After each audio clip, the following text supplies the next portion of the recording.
रायबरेली उत्तर प्रदेश विश्व मानव संघ इस वर्ष रायबरेली सहित लगभग 18 जनपदों में 27वें मानव दिवस का आयोजन 1 जनवरी 2025 को करने जा रहा है, जिसमें चेन्नई तमिलनाडु, अलपुजा केरल, नवसारी गुजरात, बिलासपुर हिमाचल प्रदेश, बलरामपुर छत्तीसगढ़, नागपुर मुंबई महाराष्ट्र, नई दिल्ली एवं उत्तर प्रदेश के कानपुर, रायबरेली, अमौली, फतेहपुर शहर, बहराइच, लखीमपुर, मैनपुरी, मुरादाबाद, प्रयागराज एवं लखनऊ आदि जनपद प्रमुख हैं। इस अवसर पर उक्त सभी जनपदों के लगभग कुल 250 मेधावी बच्चों को स्टेट जुनू अवार्ड 2024 से सम्मानित किया जाएगा। यह जानकारी रायबरेली जनपद में हो रहे मानव दिवस के आयोजक श्री नीरज श्रीवास्तव ने दी। उक्त दिवस की स्थापना विश्व प्रसिद्ध समाजसेवी, पर्यटक, कलाकार एवं विश्व मानव संघ के संस्थापक अध्यक्ष डॉक्टर रश्मिभूषण जुनू ने की थी। उक्त दिवस में मदर प्रेमलता श्रीवास्तव, द्वितीय अध्यक्षा, विश्व मानव संघ संस्थापक अध्यक्ष डॉक्टर रश्मिभूषण जुनू एवं विश्व प्रसिद्ध अमेरिकन बटानिस्ट एवं संत लूथर बैंक को श्रद्धांजलि अर्पित की जाएगी। उक्त दिवस प्राणी एवं पर्यावरण रक्षा के लिए मनाया जाता है। यह जानकारी संघ की महासचिव अनुदिता भूषण श्रीवास्तव जी ने दी है। प्रोग्राम आयोजित किया गया। इसमें जो हम अपने संस्थान के बारे में थोड़ा सा बताना चाहेंगे कि हमारे यहाँ कुछ ऐसे कोर्सेज हैं जो कराए जाते हैं जिसमें मिड ब्रेन एक्टिवेशन और DMIT टेस्ट होते हैं। ये दोनों प्रोग्राम जो होते हैं ये बच्चों के विकास के लिए होते हैं। मिड ब्रेन एक्टिवेशन में वो बच्चे हैं जो आंख पे फोल्डर बांध के किताब पढ़ने की क्षमता रखते हैं, मतलब आंख पे पट्टी बंधी रहेगी, उसके बाद वो किसी भी कलर को पहचानना, किसी भी ऑब्जेक्ट को पहचानना, किताब पढ़ना, लिखना, गेम खेलना, ये सारा कुछ सीखते हैं मिड ब्रेन एक्टिवेशन के तहत। उसके बाद जो दूसरा कोर्स होता है वो होता है DMIT। DMIT एक्चुअल में होता क्या है कि जब बच्चा कंपटीशन की तैयारी कर रहा होता है या फिर ऐसे भी बहुत से उसमें देखा जाता है कि बच्चा किसी सब्जेक्ट में कमजोर है, चाहे वो लैंग्वेज में हो या मैथमेटिक्स या साइंस में। टेस्ट से बच्चे की जो है ब्रेन की एग्जिस्टेंस को हम बड़ी आसानी से माप लेते हैं। उसमें बच्चे का IQ, EQ, AQ, CQ चारों कंसेप्ट आ जाते हैं। पर्सनैलिटी बच्चे की कैसी है वो समझ में आ जाती है, बिहेवियर कैसा है वो समझ में आ जाता है, लर्निंग स्टाइल कैसा है वो समझ में आ जाता है। इसके अलावा आपका बच्चा किन क्षेत्रों में सक्सेस हो सकता है ये भी उसमें पूरा क्लियर हो जाता है। इससे ये आपको डिसीजन लेने में आसानी हो जाती है कि हमारा बच्चा किस क्षेत्र में जाए। होता क्या है कि आजकल बहुत सारे फील्ड खुले हुए हैं, हजारों तरह के फील्ड, तो उसमें हर गार्जियन भी कंफ्यूज है और बच्चा भी कंफ्यूज है। और सबसे बड़ी बात यह है कि हम अपने बच्चे को वही कोर्स कराना चाहते हैं या वही चीजें दिलाना चाहते हैं जो समाज में आजकल चल रही हैं। हम ये नहीं देखते कि हमारे बच्चे की वो कैपेसिटी है भी या नहीं है। इस टेस्ट से एक चीज कंफर्म हो जाती है कि हाँ, हमारा बच्चा इस क्षेत्र में बेहतर है और हमको इस क्षेत्र में भेजना है। जब ऐसा करते हैं तो उसके सफलता के चांसेस बहुत ही ज्यादा होते हैं। तो इसलिए ये टेस्ट मैं समझता हूं कि हर गार्जियन को अपने बच्चे को कराना चाहिए ताकि वो अपने बच्चे की कैपेसिटी को अच्छे से समझ सके और तब डिसीजन अगर लेगा तो कंफ्यूजन की कोई जगह नहीं रहेगी। इसके अलावा बच्चे की मेहनत, आपका पैसा, बच्चे का समय, ये सारी चीजें बचती हैं। और ये DMIT टेस्ट लाइफ में वन टाइम कराया जाता है। क्यों? क्योंकि इसके दो कारण हैं। इसमें जो ऑब्जर्वेशन होता है वो बच्चे की जन्मजात क्षमताओं पे होता है कि उसकी जन्मजात क्षमता क्या है। और अगर वो चीज आपको पता है कि बच्चे की जन्मजात अभिरुचि क्या है तो बहुत आसानी हो जाती है। तो DMIT टेस्ट एक होता है और एक और टेस्ट करते हैं जिसको बोलते हैं हम psychometric test. Psychometric test actual में उसमें क्वेश्चनियर होता है, ये ऑनलाइन होता है। बच्चा कोई भी जो कि 8th से ऊपर है उसके लिए साइकोलॉजिकल टेस्ट प्रेफर किया जाता है। उसमें बच्चे की की पूरी क्षमताएं सामने आ जाती हैं कि किस क्षेत्र में वो सफल हो सकता है। जब आप बच्चे को जान जाते हो कि हाँ हमारा बच्चा इस क्षेत्र में सफल हो सकता है, अच्छा एक चीज और भी है साइकोमेट्रिक टेस्ट में, ये साल दर साल कराया जाता है कि पिछले साल से बच्चे में इस साल में कितना अंतर आया। अगर बच्चे में कुछ अंतर आ रहा है या कम हो रहा है तो ये आसानी से आपको समझ में आता है। किस क्षेत्र में वीक हो रहा है ये भी उसमें पता चल जाता है। तो ये कुछ टेस्ट हैं जिनकी जानकारी आपको होनी चाहिए, इसीलिए मैं आप लोगों को ये जानकारी देना चाहता हूं कि ऐसी चीजें हैं जिससे आप अपने बच्चे का ऑब्जर्वेशन बड़ी आसानी से कर सकते हैं। इसके अलावा एक चीज और भी है, बहुत सारी चीजें ऐसी होती हैं जो कि देखिए स्कूल सभी पढ़ा रहे हैं और अच्छा पढ़ाने के सब विद्यालय सारे विद्यालय चाहते हैं कि हम अपने बच्चे को अच्छा पढ़ाएं, ठीक है ना, और गार्जियन भी चाहता है क्योंकि पैसा इसीलिए खर्च कर रहा है और अपने बच्चे के लिए मेहनत भी करता है, क्योंकि केवल विद्यालय ही नहीं पढ़ा रहा है, आप भी अपने यहाँ बच्चों को बैठा के पढ़ाते हैं, ट्यूशन पढ़वाते हैं, कोचिंग पढ़वाते हैं, जो भी करते हैं, ठीक है ना। तो अब इसमें सबसे जरूरी ये है कि आपको अगर पता है कि हमारे बच्चे की जो है क्षमताएं क्या हैं या कोई प्रॉब्लम आती है तो आप उस चीज पर आप हमसे कंसल्ट कर सकते हो। देखिए कंसल्टिंग की कोई फी नहीं है, जो भी टेस्ट होते हैं जो कि उस पे खर्च आता है इसलिए उसका फी लिया जाता है। लेकिन अगर आपको लगता है कि हमारे बच्चे में क्या कोई प्रॉब्लम है या कोई ऐसा बच्चा जो आपकी जानकारी में है, गार्जियन परेशान है कि मेरे बच्चे में ये चीज बदलाव नहीं आ रहा है या कोई भी चीज ऐसी है जिसको गार्जियन सॉल्व नहीं कर पा रहा है, तो वो हमसे कंसल्ट कर सकते हैं और मैं अपनी योग्यता क्षमता पर जितना भी हो सकता है मैं पूरी तरह से सहयोग करने के लिए तत्पर हूं। मैंने अपनी जो है पूरी जर्नी इसी के लिए लगा दी है कि ताकि हमारे रायबरेली के बच्चों को इधर उधर भटकाव की स्थिति न झेलनी पड़े। और सबसे बड़ी बात यह है कि आए दिन आप लोग सुनते होंगे न्यूज में कि बच्चों ने सुसाइड कर लिया। बहुत बहुत दिल टूटता है ऐसे, और बहुत जरूरी है कि ऐसे में सही बच्चे को सही गाइडेंस मिले। कभी कभी ये भी जरूरी होता है कि हमको भी सीखने की जरूरत होती है कि हमें अपने बच्चे को कैसे केयर करना है, जिसको पेरेंटिंग बोलते हैं।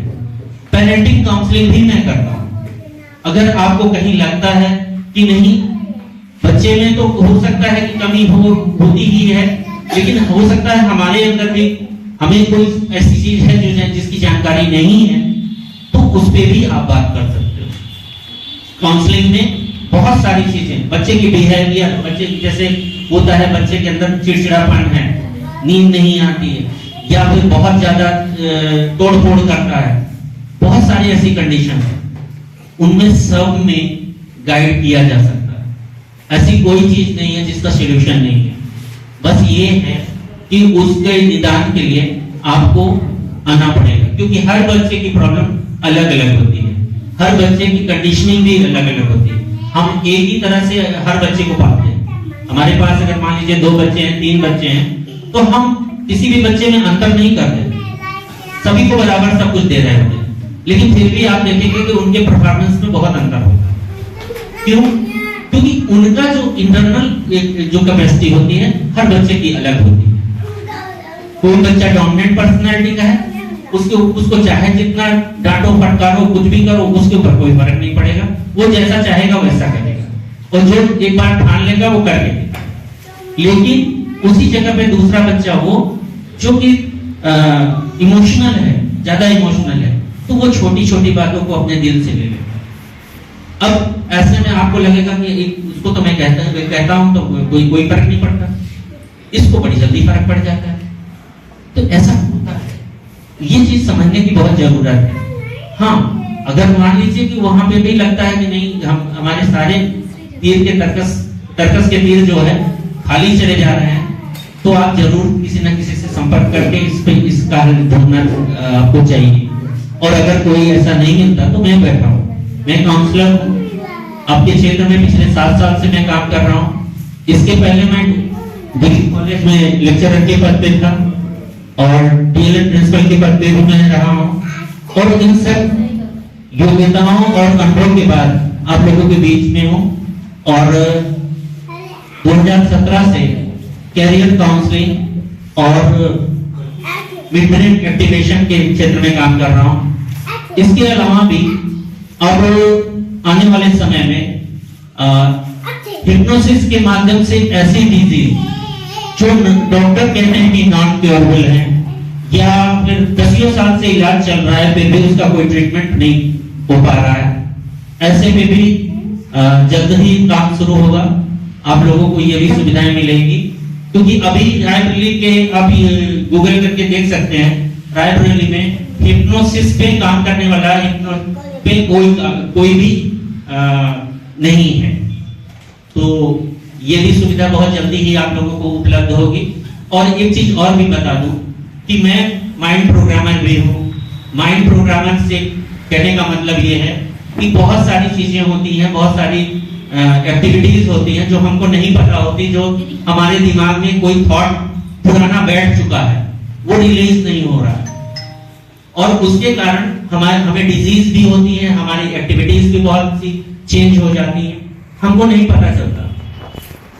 उन सब चीजों को भी बदला जा सकता है और बहुत आसानी से और बहुत कम समय में, जिसका मेडिकल फील्ड में कोई इलाज नहीं है, कोई दवा नहीं है उसकी। ये साइकोलॉजिकल सिस्टम है और हिप्नोसिस के माध्यम से इसको बड़े आसानी से किया जा सकता है। टोटली क्योरेबल है, कोई इसका साइड इफेक्ट नहीं है क्योंकि इसमें कोई आपको ना इंजेक्शन दिया जाता है ना दवा दी जाती है।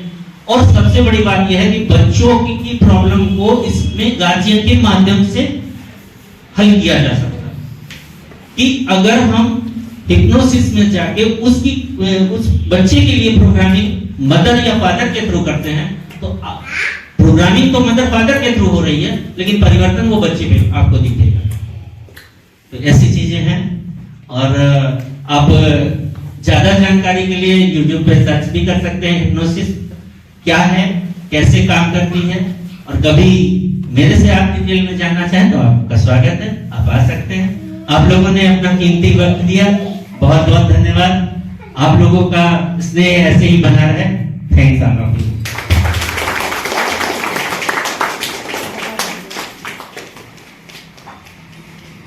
उनके माँ बाप बहुत जागरूक हैं और यदि माँ बाप जो है किसी बच्चे के जागरूक होते हैं, उसको शुरुआत से हर वो चीज देते हैं, उसको अच्छे विद्यालय में एडमिशन कराते हैं, अच्छी कोचिंग्स में ले जाते हैं, ट्यूटर्स आ रहे हैं घर पे, वो मोबाइल खेल रहे हैं कि पढ़ा रहे हैं, इसका भी ध्यान रखते हैं और आंखें खुली रखते हैं, तो उनके बच्चे हमेशा जो है वो अच्छी जगह पर जाते हैं। तो जितना योगदान किसी अध्यापक का होता है ना, 8 घंटे जो है वो टीचर के पास बच्चे रहते हैं। तो हमारे स्कूलों में बहुत सारी शिकायतें आती हैं कभी कभी कि बच्चा स्कूल आता है नहीं पढ़ता है और बहुत सारी समस्याएं होती हैं। लेकिन कभी कभी हमको ये भी देखना होता है कि बच्चा जब विद्यालय 8 घंटे जाता है और 16 घंटे हमारे पास रहता है और वो 16 घंटे जो है बच्चे मोबाइल खेल रहे हैं। एक सबसे अच्छा तरीका हो गया है कि छुटकारा पाना है बच्चे से, उसको मोबाइल दे, वो शांति से बैठ जाएगा। और वो एक जो कहते हैं ना कि सबसे शुद्ध चीज क्या होती है, मोबाइल है। वो कहीं भी प्रकट पे भी चली जाती है, पूजा घर पे भी चली जाती है, अब तो बच्चे वॉशरूम में भी उसको लेके चले जाते हैं। तो इन चीजों से कैसे छुटकारा पाए, उसके लिए बहुत अच्छा कार्यक्रम जो है नीरसा चलाते हैं, मेडिटेशन करवाना और पहले से पता हो जाना किसी चीज का। जैसे क्या होता है कि जो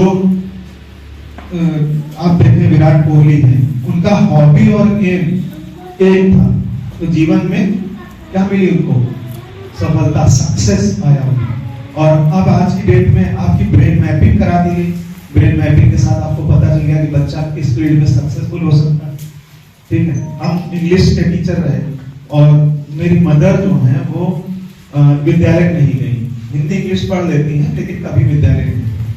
पिताजी हमारे 10th पास करके उनको जॉब मिल गई ITI, ठीक, तो उनको जो भी जानकारी थी, जब हम इंटर पास हुए तो उन्होंने, मदर ने हमारी कहा ऐसा है कि तुमको भी इंग्लिश सीखना, क्या करना है, तो बेटा क्या करना, इंग्लिश की तैयारी करी। मैंने राइवली में सर्च किया स्पीकिंग कोर्स, और इंग्लिश हमारा एम बन गया। इंग्लिश जब हमारा एम बन गया तो 2001 से आज तक इस कमरे में भी जो है 2 छात्र हमारे बैठे, मनोज जी बैठे, नीरज जी बैठे, इनको भी हमने स्पीकिंग उस समय में पढ़ाया। और आज रायबली में कोई ऐसा विद्यालय नहीं जहां पे इंग्लिश का टीचर, कम से कम 1 या 2 टीचर आप हमारे छात्र पाएंगे किसी भी विद्यालय में, चाहे जितने बड़े स्कूल का आप नाम ले लीजिए, है ना, चाहे आप रायन का ले लीजिए, चाहे आप जो है एसएस का ले लीजिए। एसएस की लगभग 3 से 4 प्रिंसिपल्स हैं जिनको हमने पढ़ा। तो कहने का सेंस है कि जब माँ बाप था, मेरी सफलता में मेरी माँ का बहुत बड़ा योगदान। वैसे ही जैसे, क्योंकि बहुत नहीं कहेंगे, जैसे बच्चे जब शैतानी करते हैं तो उनको कैसे जो है माँ संभालती है और कैसे उनको सही रास्ते पर ला सकती है, ये मदर जानती है।